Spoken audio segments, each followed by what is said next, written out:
हम राम को जानते हैं, लेकिन क्या हम राम को मानते भी हैं? यह हमारे सामने एक बड़ा प्रश्न है। राम के प्रति हमारे हृदय में श्रद्धा अगाध है। राम हमारे अंतःस्थल में सदैव विराजमान है, लेकिन हम राम के अनुसार जिए। हम राम का गुणगान तो करते हैं, लेकिन हमारे जीवन में जो निर्णायक मार्गदर्शक के रूप में वे स्थापित हुए हैं क्या? आज का यह एक महत्वपूर्ण विषय है जिस पर हम लोग चर्चा करेंगे। मैं कोशिश करूंगा कि राम जी के जीवन के भिन्न भिन्न प्रसंगों को आपके सम्मुख लाकर आज के संदर्भों में उनकी व्याख्या आपके सामने करूं। और इसलिए हम लोग देखते हैं कि भिन्न भिन्न प्रकार के जो घटनाक्रम आते हैं वो महान समुद्र की तरह है। राम के सभी जो जीवन के प्रसंग हैं हमारे जीवन में एक नया विश्वास दिलाते हैं, हमारे जीवन में आनंद भर देते हैं, हमारे जीवन में प्रेरणा देते हैं, हमारे मनोबल को बढ़ा कर देते हैं। संकट के समय हमको धीरज और आशा विश्वास से सराबोर कर देते हैं। ऐसे ही प्रसंगों के कारण भगवान राम करोड़ों लोगों के हृदय में विराजमान है। करोड़ों लोग ऐसे देश में जो प्रतिदिन रामायण का छोटा मोटा पाठ करते हैं। कुछ लोग ऐसे सप्ताह में एक बार, महीने में एक बार और मानस का पाठ करते हैं। लेकिन राम का जीवन हम गहराई से देखें तो सामान्य मनुष्य जैसा ही जीवन उनका है। उनके सारे जीवन में हमको एक मनुष्य दिखता है, एक सामान्य मानव सा दिखता है, लेकिन वो महामानव के रूप में प्रकट होते हैं। हम देखते हैं वे सामान्य मनुष्य की तरह हंसते हैं, सामान्य मनुष्य की तरह प्रसन्न होते हैं, सामान्य मनुष्य के तरह उनको क्षणिक क्रोध भी आता है, सामान्य मनुष्य की तरह रोने भी लगते हैं। भगवान राम चमत्कार नहीं दिखाते, भगवान कृष्ण की तरह वे विराट रूप नहीं दिखाते। भगवान राम बड़े विद्वानों की तरह बड़े भारी प्रवचन भी कहीं नहीं करते, लेकिन बड़े सरलता से अपनी कुछ बातों को सामने रख देते हैं। कभी शबरी के सामने कुछ बात रखते हैं तो कभी कुछ बात भरत के सामने रखते हैं, कभी किसी प्रसंग पर विभीषण के सामने कुछ बातों को रखते हैं। लेकिन ऐसे सहजता से, सरलता से भगवान राम हमारे सामने कुछ विषयों को प्रस्तुत करते चलते हैं। हम देखते हैं भगवान राम का जीवन कैसा एक विचित्र जीवन है। सभी लोगों के जीवन में अच्छे और बुरे प्रसंग आते हैं। अनेक बार कठिन परिस्थितियां खड़ी हो जाती है, लेकिन राम का जीवन ऐसा है जो विचलित नहीं होता। राम का मन धैर्यवान मन है। राम अधीर नहीं होते। कितनी भी बड़ी परिस्थिति में वे अवसादग्रस्त नहीं होते। हम सभी जानते हैं कि राम का जीवन कैसा है।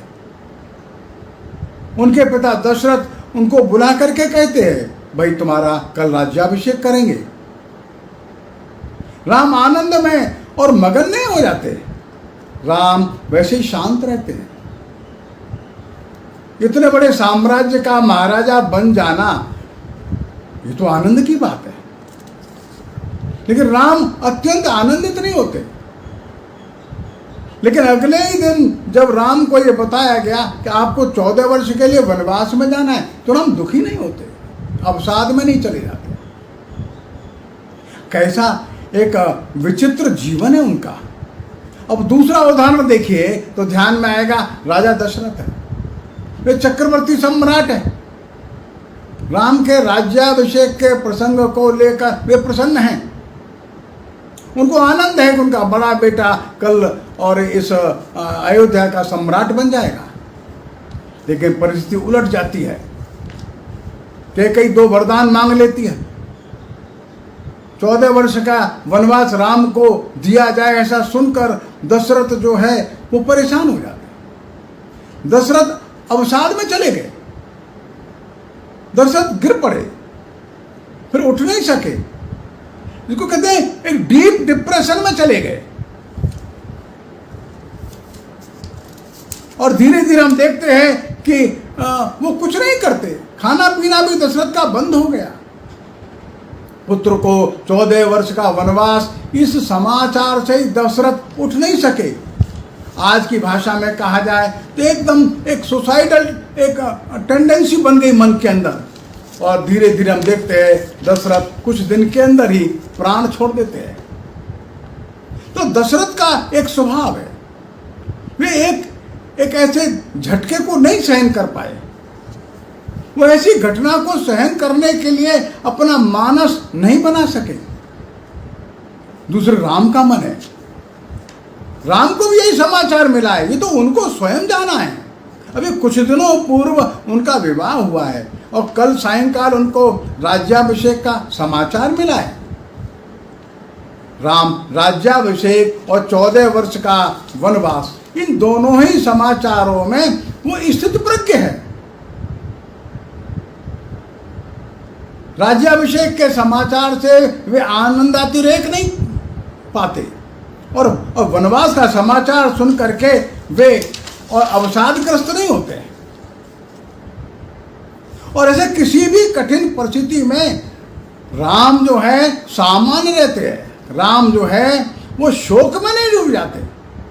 और इसलिए वाल्मीकि जी ने लिखा है, न प्रविविशे शोकम, न प्रविविशेष शोकम। मैं राम शोक में नहीं जाता, न प्रविवेश शोकम, मैं शोक में नहीं जाता। समाचार अच्छा मिला, समाचार खराब मिला। आजकल हम देखते हैं थोड़ा सा भी कठोर समाचार मिल जाता है, मन को प्रसन्न न करने वाला समाचार मिल जाता है, तो लोग डिप्रेशन में चले जाते हैं, अवसाद में चले जाते हैं, आत्महत्या की ओर प्रवृत्त होने लगते हैं। राम प्रसन्नता के साथ मुस्कुराते हुए हर विपदा में शांत रहते हैं। ये हमको सिखाते हैं कि कभी भी भीषण विपत्ति आ सकती है, इस भीषण विपत्ति में भी अपने को अशांत नहीं होना है। विपत्तियां राम की तो बढ़ती ही जाती है, एक के बाद एक नई विपत्ति आती है। राम चित्रकूट में गए हैं, लेकिन थोड़े दिनों बाद ही भरत आ जाते हैं। भरत माताओं को लेकर के आए हैं। अब देखिए राम के सामने कैसा बड़ा संकट खड़ा हो गया कि भरत है वो बार बार चरण पकड़ करके कहते मैं राज्य ग्रहण नहीं करूंगा, राम मैं राज्य नहीं लूंगा। तीनों माताएं बोलती हैं बेटा घर वापस चलो। जिन्होंने ये वर मांगा था वो कैकेयी भी राम के सामने हाथ जोड़ करके बैठ जाती है, बेटा वापस चलो, क्षमा मांगती है। गुरु वशिष्ठ भी कहते हैं वापस चलो। राम के सामने कितना बड़ा धर्म संकट है, उनके कुल के गुरु खड़े हैं, तीनों माताएं खड़ी हैं, भरत जिसको राज्य मिला वो खड़ा है, चलने का आग्रह करते हैं। इस समय राम के सामने बड़ा प्रश्न है, बड़ा संकट है कि गुरु माता भाई सबकी बात माने कि न माने। मानते हैं तो पिता को जो वचन दिया है उससे अलग हट जाते हैं। लेकिन राम के धैर्य की परीक्षा है, राम विचलित नहीं होते। सीता का हरण होता है, बड़ी परीक्षा है, राम विचलित नहीं होते। लक्ष्मण को शक्ति लग जाती है, लक्ष्मण मूर्छित हो जाते, राम विचलित नहीं होते। भयंकर युद्ध छिड़ जाता है, राम विचलित नहीं होते। ऐसे समय में व्यक्ति जो अपने को शांत रखता है, किसी भी प्रकार के और कठिन से कठिन समाचार आने पर, प्रसंग आने पर हिम्मत के साथ उनका सामना करता है, उसका नाम है राम। जो विचलित हो जाता है वो राम नहीं है। एक के बाद एक कठिन से कठिन परिस्थिति का सामना करने के लिए जो मन से तैयार है, सिद्ध है, वो सच में राम है। और इसलिए उनके प्रसंग से संपूर्ण जीवन के अनेक उदाहरणों से हमको बात ध्यान में आती है।